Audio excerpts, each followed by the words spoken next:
Oui, bonjour mesdames, bonjour messieurs. Donc on va visiter le verger du Moulin, c'est pas loin, c'est tout à côté.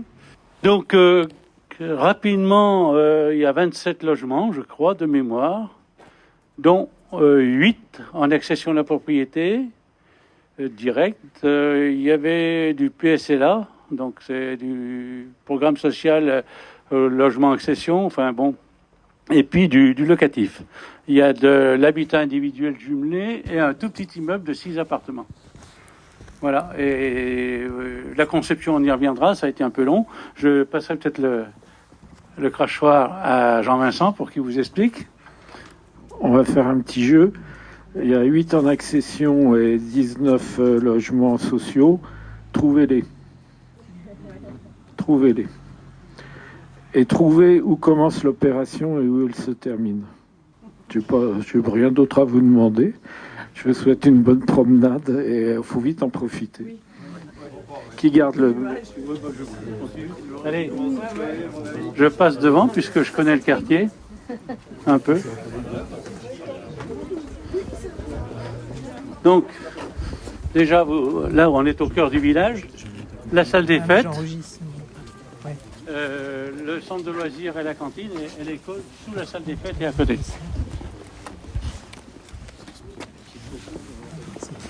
Là-devant, il y avait un pré d'environ 1,5 hectare pour faire court. C'était le dernier terrain qui était contigu au village. Et donc, notre recherche, c'était de faire quelque chose qui soit très bien intégré. Et on a, avec Jean-Vincent et toute l'équipe de préparation, fait des choix qui permettaient de rappeler, donc c'est ce qui explique les murs avec des sommets de murs en pierre pour que la vision sache qu'on est dans un village d'Ur-Vermont qui est en pierre.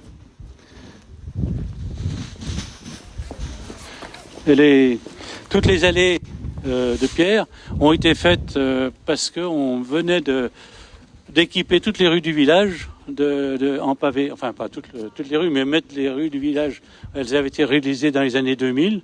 Donc pour dire que ça appartenait vraiment au village, on a utilisé le même matériau. Donc, tu expliques comment t'as vu le machin?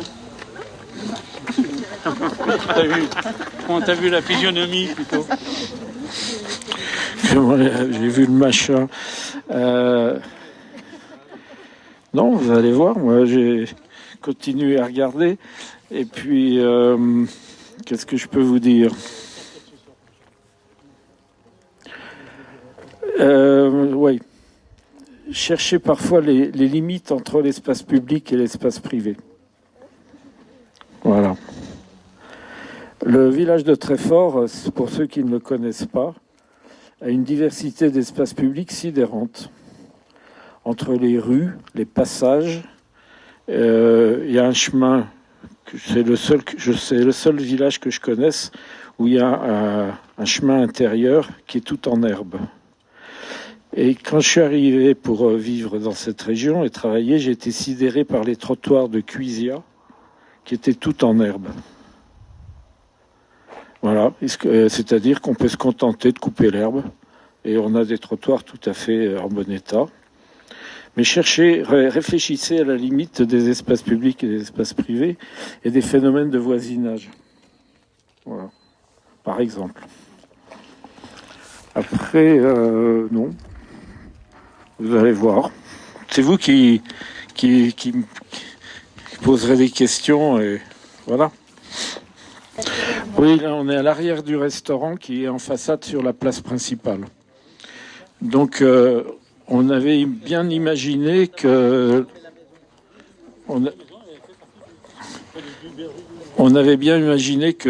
cet établissement aurait intérêt à se tourner aussi de ce côté-là s'il en a envie. C'est pour ça qu'il reste des vides. Deuxième question, par exemple, où sont les garages des logements? Avec quel logement vont les portails de garage? Troisième question, si je puis dire. Est-ce que cette maison fait partie de l'opération ou pas? Vous aurez des notes. Est-ce que cette maison était là avant ou pas? Oui, le terrain d'origine, il y avait une légère baïonnette par ici, donc on a pu faire un échange avec le voisin pour faciliter le périmètre. Donc j'ai dit à qui elle était celle-ci. Voilà.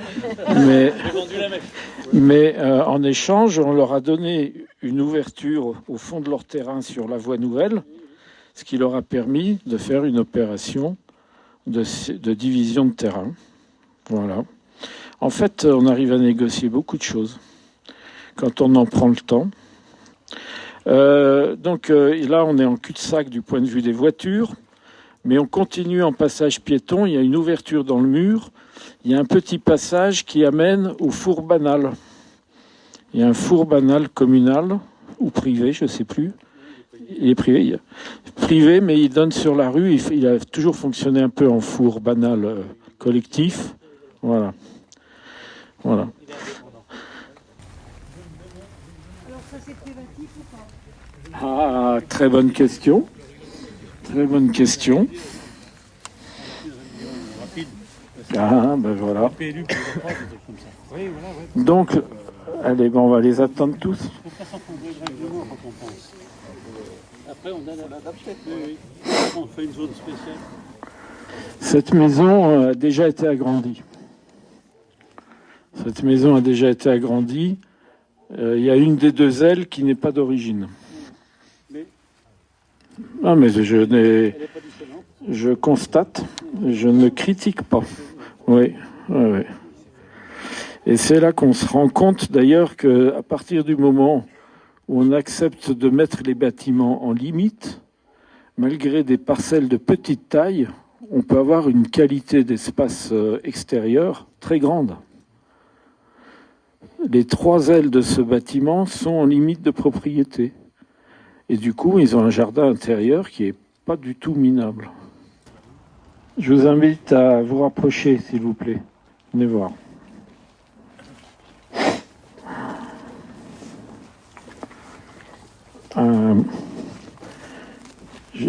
Alors là, il y a, là derrière, au bout de ce pré, il y a le grand ruisseau de Treffort qui s'appelle le Nac-Carton. C'est un fleuve épisodique. C'est un fleuve épisodique qui prend sa source dans le Revermont, au pied du Revermont, qui passe près d'un bâtiment que j'adore, extraordinaire, qu'on appelle la Platte, qui est un lavoir qui est à peu près à 800 mètres du village. Bon, enfin, c'est un lavoir qui est sous un grand rectangle de toit. C'est une pure merveille. Voilà. Et ce petit ruisseau est épisodique. En fait, la ville de Treffort s'est longtemps demandé comment s'agrandir et où. Quand on a la vision de Treffort par l'est, il y a un vallon qui s'enfonce dans le Revermont. C'est un lieu absolument extraordinaire. Et il y a beaucoup d'habitants étaient d'accord unanimement pour dire on ne peut pas agrandir le village dans le vallon là. Dans ce vallon, en plus, on trouve, si on creuse, on trouve souvent des pièces de monnaie romaine. Il y avait sans doute une villa gallo-romaine dans le coin, etc. Et puis le village, on sent bien côté est.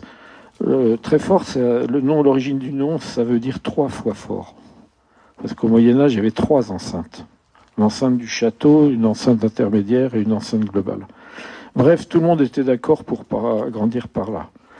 Quand on arrivait sur Treffort depuis Saint-Étienne-du-Bois, il y avait une fracture très très franche entre la plaine de Bresse, une grande prairie entre le plat, enfin entre la fin de la plaine et le village, une grande prairie, et puis après un alignement de bâtiments qui était sur l'ancien rempart. Bon.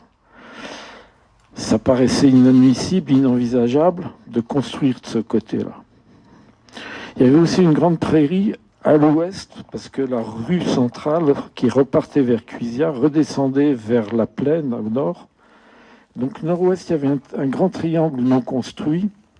On aurait pu imaginer d'agrandir le village par là, en continuant une architecture de village de pente, contemporaine éventuellement. Un très très gros défi, très délicat. Et fort heureusement, ça n'a pas été fait. Pourquoi ça n'a pas été fait ? Treffort était un village tellement important qu'il y avait jusqu'à 3 épiceries, une en bas, une au milieu, une en haut. Il y avait 2 boulangeries, 2 boucheries. C'était un chef-lieu de canton très important.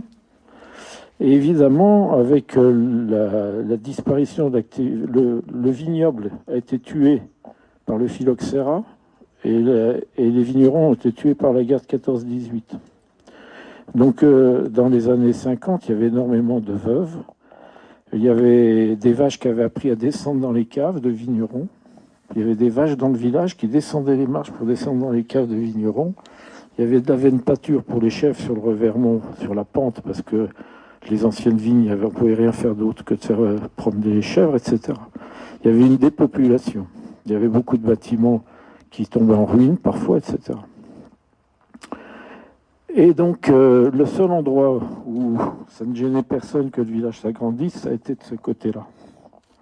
Aussi bien sur le plat que sur une autre colline qui est séparée de celle de Treffort par le Nac-Cartan, dans toute sa splendeur d'1,20 m de large en moyenne, et de 10 cm ou 15 de profondeur d'eau en moyenne. Néanmoins, cette urbanisation au sud a été faite par des à-coups. Nous avons pensé qu'il était bien de garder une ouverture ici. Voilà. Donc ça, c'est un espace public réservé. Peut-être qu'un jour, la commune trouvera intéressant de faire un petit passage piéton ou cycliste. Peut-être un sens unique, j'en sais rien. Parce que, comme ça a été fait par des à-coups successifs, il n'y a pas d'espace public fort, organisé. Je ne sais pas combien il y a d'habitants au total de l'autre côté du Nac-Cartan, rive gauche, si je puis dire, c'est bien ça. Bon, bref, c'est un coin qui s'est fait par morceaux, sans réflexion globale. Je ne critique personne, d'autant plus que moi-même, j'ai concouru à dessiner un lotissement sur la pente, une petite opération de logements sociaux. Bon, en tout cas, on n'a surtout pas voulu fermer cette porte. Voilà, on n'a pas voulu fermer cette porte. Donc c'est une porte potentielle pour raccorder ces 2 morceaux de ce village. Voilà, on va continuer notre visite. Pourquoi ouvrir par là? Je ne sais pas, mais quelqu'un, dans 20 ans, sera bien content qu'on ait ouvert par là. Peut-être qu'il y aura un bus qui aura un arrêt par là, par exemple. Voilà. Peut-être qu'il y aura un chemin piéton qui mène au gymnase, mais je me demande s'il n'existe pas déjà, par exemple, Madame le maire. Là, j'aperçois un chemin piéton, non? Oui, il était fait. Elle suit pas. Ce que je vois là-bas, ça mène à quoi? Le cheminement, Oui. eh ben, ça va, voilà, Au gymnase. vers le gymnase. Ah ben voilà, on a bien fait. Voilà. J'adore cette maison. J'adore cette maison. Alors où est son garage?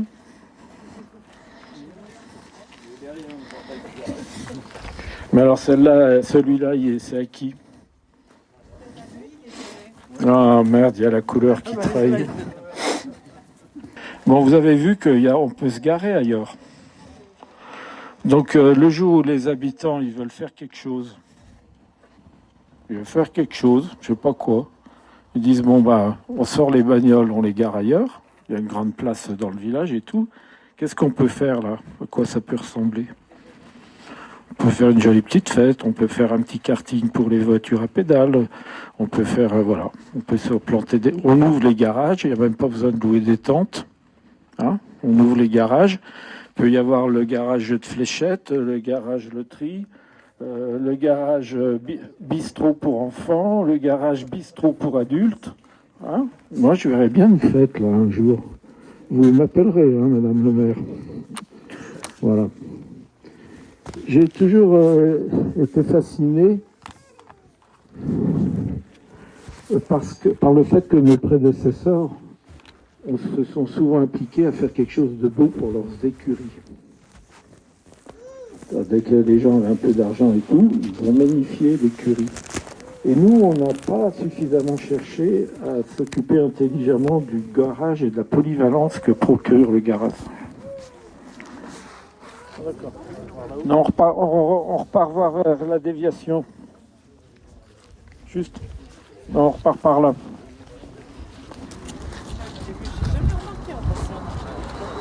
C'est surtout qu'on n'a pas urbanisé 15 ou 20% du terrain. Et que...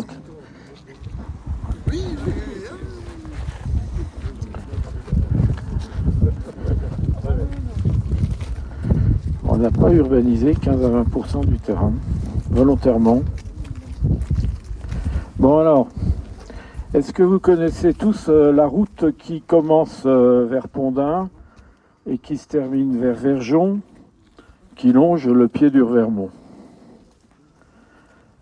Vous la connaissez tous, forcément. Qu'est-ce qu'elle a de particulier? Elle est légèrement sinueuse. Bon. Ça vous oblige à conduire relativement prudemment.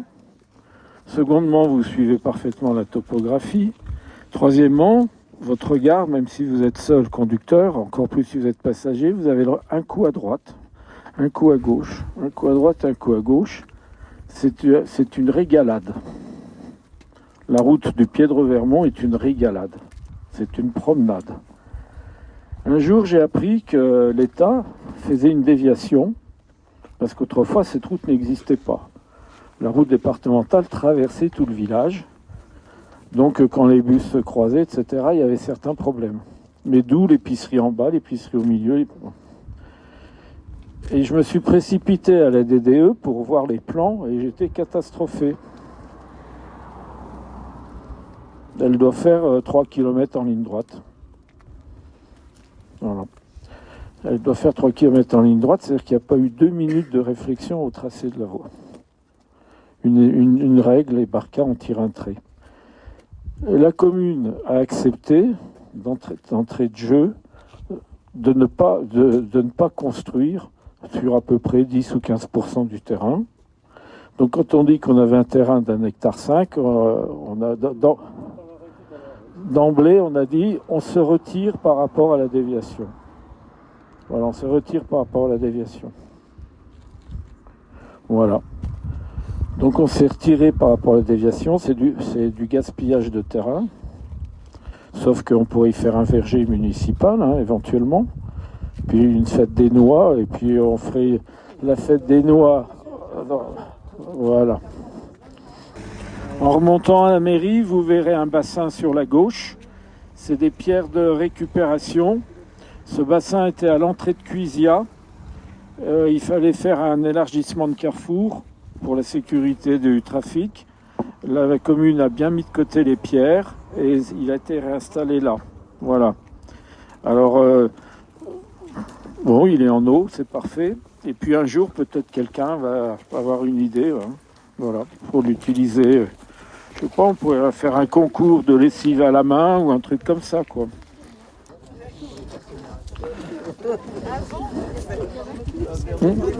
Ouais. J'en profite un tout petit mot. Quand on est ici, on voit en fait toute la silhouette du village et on voit la silhouette du quartier. Et on se rend compte que finalement, avec des petits éléments assez précis placés dans le règlement de lotissement comme une charte chromatique, des matériaux de toiture, des matériaux qui viennent ceinturer le petit muret, etc. On vient s'inscrire totalement dans la continuité du village. Quand on parcourt le quartier, on a du mal à se rendre compte, savoir est-ce qu'on est sur des bâtiments en réhabilitation, en construction neuve. On se pose la question, est-ce qu'on est sur du locatif social? Est-ce qu'on est sur de l'accession? Est-ce qu'on est sur du lot libre? Et le fait de finalement de travailler cette petite dentelle sur 27 logements, on se rend compte que ça fait une opération réussie parce qu'on ne sait plus où commence le nouveau quartier et où finit l'ancien quartier. On retrouve les mêmes matériaux au niveau des sols aussi. Donc c'est voilà, je trouve que quand on a cette vue-là du château en passant par la mairie jusqu'au quartier, on est dans la continuité parfaite et c'est là qu'on parle d'intégration paysagère réussie finalement sur un quartier comme ça. Je viens d'ajouter un tout petit peu. Vous avez remarqué les toutes petites allées qu'on appelle des venelles, c'est complètement la reproduction de ce qu'on trouve dans le village où vous avez en gros une patte d'oie avec 3 branches et puis des transversales qui sont très étroites où il est très délicat de passer avec une bagnole. Donc on a voulu aussi faire ça. Et le dernier point pendant qu'on est là, donc la salle des fêtes où on était tout à l'heure n'est pas loin et à un moment donné la chaufferie fuel était foutue. Donc on a décidé d'y mettre une chaudière à plaquettes. Puis en réfléchissant, je crois de mémoire, hein, je dis ça de mémoire, mais je crois qu'on avait prévu une chaudière de 150 kilos. On s'est dit, mais en mettant 100 kilos de plus, on va pouvoir alimenter quelques bâtiments communaux qui sont en bordure de la place et puis des logements. Donc sur les 27 logements, je crois qu'il y en a 19 qui sont en réseau chaleur. Et donc aujourd'hui, je pense que ce n'était pas forcément un mauvais choix. Mais on l'a fait il y a presque 20 ans, quoi. Oui. Plus les équipements publics, bien sûr, mais le fait de mettre un réseau chaleur dans un quartier qui était proche de la chaufferie, ça nous est venu en cours de route. Et c'est un réseau de chaleur qui est alimenté par les bois de la commune. Ah, voilà, donc on est en circuit extra court.